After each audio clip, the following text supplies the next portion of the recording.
Question number 8 గురించి మాట్లాడుకుందాం sir. What is meant by jurisdiction of the courts? How many kinds of jurisdiction are there? అంటే jurisdiction of the court అంటే ఏంటి, దానిలో ఎన్ని kinds ఉన్నాయి, క్వశ్చన్ ఇది. దాని తర్వాత వేరే క్వశ్చన్ చూడండి. Distinguish inherent, pecuniary and territorial jurisdiction. అంటే inherent jurisdiction, pecuniary jurisdiction, territorial జ్యూరిస్డిక్షన్కి ఉన్న డిఫరెన్సెస్ చెప్పండి. What do you understand with the territorial, pecuniary and inherent jurisdiction of the court? Elaborate and explain, can there be waiver of objection to territorial, pecuniary and inherent jurisdiction? అంటే territorial, పెక్యునరీ and inherent jurisdiction అంటే ఏంటి, దాని గురించి చెప్పండి. దానికి ఏమైనా waiver ఉందా అది ఎక్స్ప్లెయిన్ చేయండి. Right short notes on territorial, inherent, pecuniary and appellate jurisdiction. ఇది ఎన్నిసార్లు అడిగారు ఇక్కడ చూస్తే 10 మార్కులకి 2006లో, 5 మార్కులకి 2023, 2023, 10 marks 14th March 2004, 4th January 2004లో అడిగారు. 10 మార్క్స్ 8th June 2002. అంటే very important question. Oh yes, too much important question, చాలాసార్లు అడిగారు కాబట్టి. Right. So first of all question గురించి డిస్కస్ చేసుకుందాం. జ్యూరిస్డిక్షన్ ఆఫ్ ది కోర్ట్ అంటే ఏంటి అంటే, ఇన్ సింపుల్ భాషలో మనం మాట్లాడుకోవాలంటే, కోర్ట్కి లా ప్రకారంగా ఒక అథారిటీ దొరుకుతుంది టు హ్యాండిల్ ద సూట్స్. అంటే ఒక కోర్టు ఒక సివిల్ సూట్ని హ్యాండిల్ చేయాలంటే ఒక అథారిటీ ఉండాలన్నా లేదా, ఒక అధికారం ఉండాలన్నా లేదా, ఆ అధికారం చట్ట ప్రకారం దాన్నే మనం జ్యూరిస్డిక్షన్ ఆఫ్ ది కోర్ట్ అంటాం. చాలామంది పరిధి మాత్రం అనుకుంటారు. పరిధి మాత్రమే కాదు సార్, కోర్ట్ పరిధి మాత్రమే కాదు. జ్యూరిస్డిక్షన్ ఆఫ్ ది కోర్ట్ అంటే చాలా విషయాలు వస్తాయి. ఆ చాలా విషయాలే ఇన్హెరెంట్, పెక్యునరీ ఇవన్నీ ఉంటాయి. సో ఒక్కొక్క పాయింట్ డిస్కస్ చేసుకుంటే ఇంకా మనకు చాలా క్లారిటీ పెరుగుతుంది. సో ఒక్కొక్క పాయింట్ డిస్కస్ చేసుకుందామండి, ఓకేనా. ఒక్కసారి ఇది చూడండి. రైట్, ఇక్కడ చూడండి. Jurisdiction means and includes any authority conferred by the law upon the court, tribunal or judge to decide or adjudicate any dispute between the parties or pass judgment or order. అంటే jurisdiction అంటే ఏంటంటే, it includes authority, అంటే ఒక అధికారం. ఎవరు ఇస్తారు? లా ఇస్తుంది. ఎవరికి? కోర్ట్కి, జడ్జ్కి, ట్రిబ్యునల్స్కి. దేనికోసం ఇస్తుంది? టు డిసైడ్, ఏదన్నా న్యాయ నిర్ణయం వేయటానికి. దేని విషయంలో? ఎందుకంటే పార్టీస్ మధ్యలో ఏదైతే కాంట్రవర్సీ ఉంటుందో సూట్లో, వాళ్ళకి ఒక న్యాయ నిర్ణయం ఇవ్వడానికి, అంటే జడ్జ్మెంట్ కానీ, ఆర్డర్ కానీ, డిగ్రీ కానీ ఇవ్వడానికి సార్, సింపుల్. సో జ్యూరిస్డిక్షన్ అంటే ఏంటి సార్? అధికారం. ఎవరిస్తారు? చట్టం ఇస్తుంది. దేనికోసం ఇస్తుంది? ఎవరికి ఇస్తుంది? అంటే ట్రిబ్యునల్కి, జడ్జ్కి, కోర్టుకి ఇస్తుంది. దేనికోసం? ఒక న్యాయ నిర్ణయం ఇవ్వడానికి. Right sir. ఈ second point waste, bogus point, ఇది రాయకండి, మీకు గుర్తు కూడా ఉండదు. లాస్ట్ పాయింట్ చూడండి. If any order pass without jurisdiction, అంటే జ్యూరిస్డిక్షన్ లేకుండా ఏదైనా కోర్టు కానీ ఏదైనా ఆర్డర్ పాస్ చేసినట్టయితే అది చెల్లుబాటులోకి రాదు, అది వేస్ట్ ఆర్డర్ అన్నట్టు అనుకోండి, లేకపోతే నల్లిఫై అయిపోతుంది, అంటే చేయనట్టు అయిపోతుంది. It becomes nullity and not enforceable by law. చట్ట ప్రకారంగా అది పనికి రాదు. జ్యూరిస్డిక్షన్ లేకుండా ఒక ఆర్డర్ పాస్ చేసినట్టయితే అది పనికి రాదు. The jurisdiction of civil courts can be divide on the basis of pecuniary, territorial and subject matter.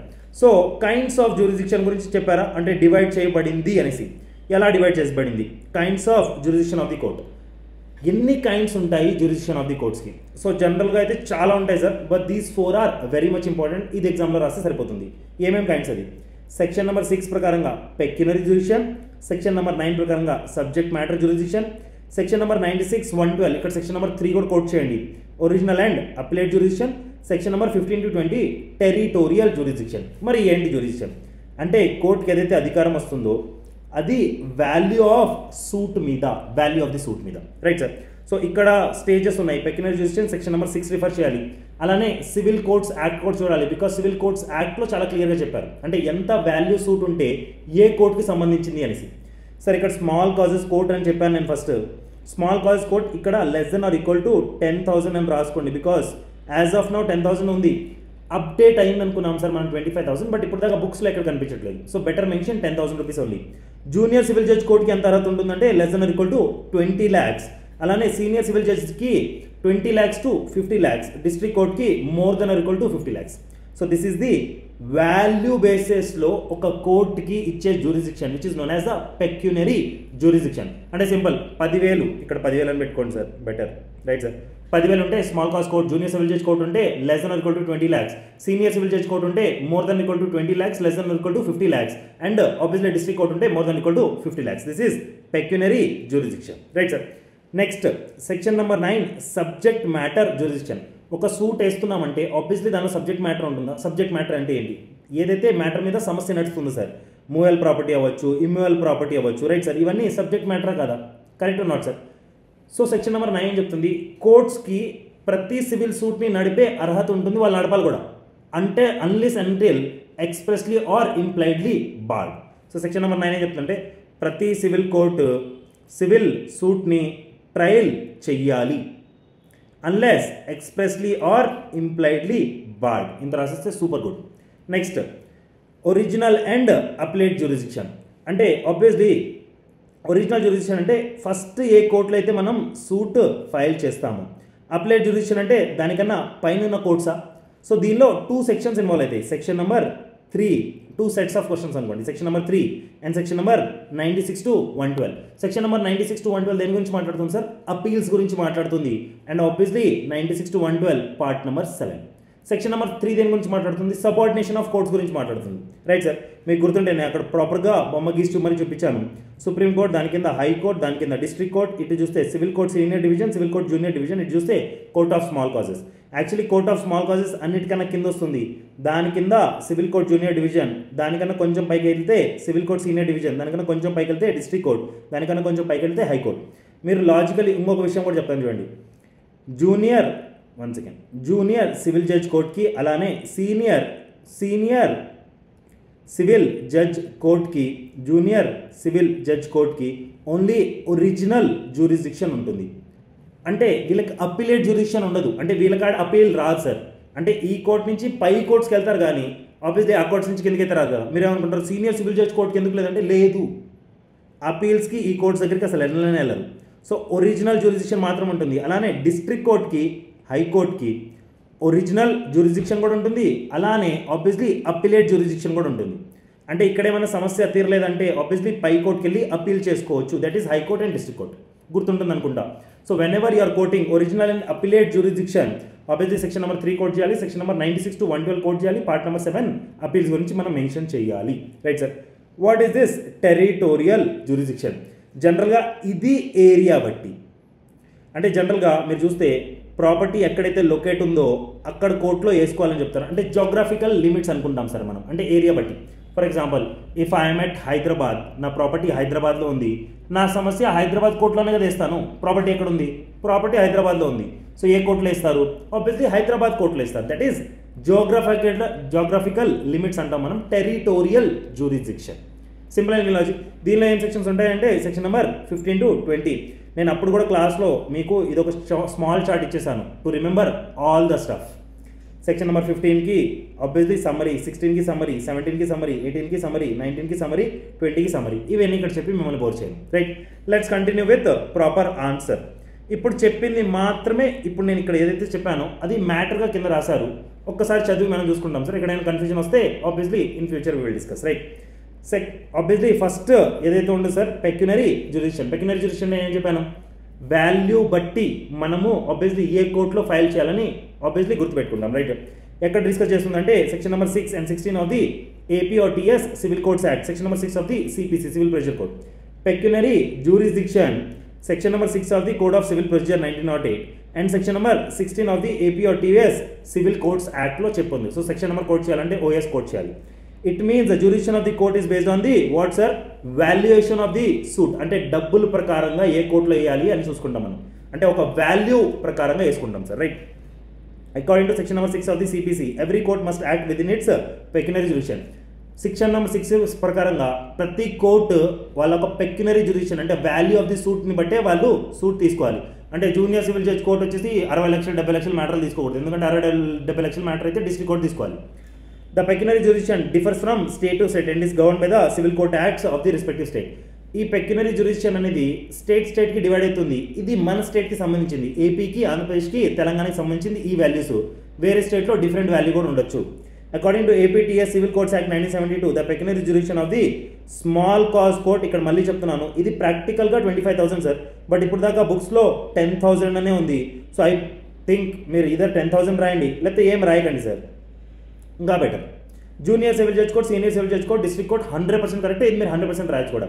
ఇప్పుడు జూనియర్ సివిల్ జడ్జ్ కోర్ట్కి ఎంత అర్హత ఉంటుందంటే less than or equal to 20 lakhs. Senior civil judge కోర్ట్కి more than 20 lakhs, less than or equal to 50 lakhs.